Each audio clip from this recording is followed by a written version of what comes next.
আমি অদম বাংলাদেশে 38টা 40টা জেলায় আমি ঘুরেছি। আপনারা দেখেছেন নুরা পাগলাকে লাশ কবর থেকে উঠিয়ে পুড়ে দেওয়া হয়েছে হাজার হাজার মানুষের সামনে। আপনারা দেখেন নাই? ফসি পাগলার দরবার হামলা করা হয়েছে, বুসাই পাগলার দরবার হামলা করা হয়েছে। এরকম শত শত প্রমাণ আছে আমাদের। এই আমাদের উপর যে হামলা করা হয়েছে, এটা আপনাদের খারাপ লাগে না?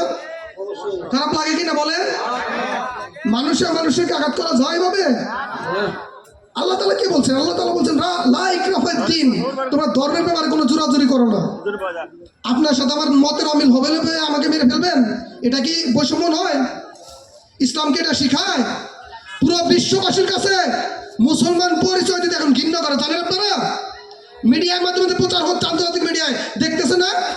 ইসলাম ধর্মের কথা বলে আমাদের যে চুল কেটে দিচ্ছে, আমাদের আঘাত করা হচ্ছে, এগুলা কি মিডিয়ায় প্রচার হচ্ছে না?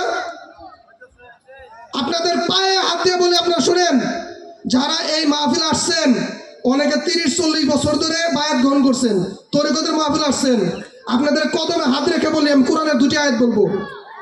সূরা তুরের 21 নম্বর আয়াত আল্লাহ তাআলা বলছে, তোমাদের মধ্যে যারা ঈমান আনিয়ে আসো, অর্থাৎ যারা সৎকর্মে আসো, তারা তোমাদের পরিবার পরিজনকে, কথাটা খেয়াল করবেন, তারা তোমাদের পরিবার পরিজনদের সন্তানদেরকে সেই পথে আহ্বান করো। মনে রাখবা, যদি না করো তাহলে একজনের পাপের ভার আরেকজন বহন করবে না। সূরা শুরার 30 নম্বর আয়াতে বলা হয়েছে, তোমাদের উপর যে বিপদ আপদ আসে তার জন্য দায়ী তোমরা। তার মানে আমাদের উপর যে আঘাত আসতেছে এর দায় আমরা নিজেরাই। আজকে আপনারা গানে আসছেন, তরিকতের মাহফিল আসছেন, আশাকে আত্মার খোরাকের জন্য আসছেন, আপনার পরিবারকে কেউ নিয়ে আসেন নাই। আপনার নাতি, আপনার পুতি, আপনার সন্তানরা এই 10 বছর পর আপনারা বলবো যে বাবা তুমি যেটা করো, দাদা তোমরা যেটা করো এটা ধর্ম না, এটা ভুল, তাই বলবে। তো আপনারা আসছেন, আপনার সন্তানকে নিয়ে আসবেন, নাতিকে নিয়ে আসবেন, ধর্ম শিখাবেন। এখন থেকে শিখাবেন, তাদের অন্তরে এমন জিনিস ঢুকবে না এটা হক পথ, এটা খারাপ পথে চলেন, এরা মানুষকে আঘাত করতে পারে না, এটাই সঠিক ধর্ম, এটাই মানবতা, এটাই সঠিক ধর্ম। আর যখনই আপনি আপনার নাতি জ্ঞানবেন না, আপনার সন্তান জ্ঞানবেন না, ওরাই 10 বছর পরে বলবো বাবা দাদা তোমরা যেটা করছো এটা শিরক, তোমরা যেটা করছো এটা বেদাত, এটা যাওয়া যাবে না, তাই বলবো না? এটা হচ্ছে, কিন্তু হচ্ছে। এই ব্যর্থতা কার? এই ব্যর্থতা আমাদের, এই ব্যর্থতা আমাদের।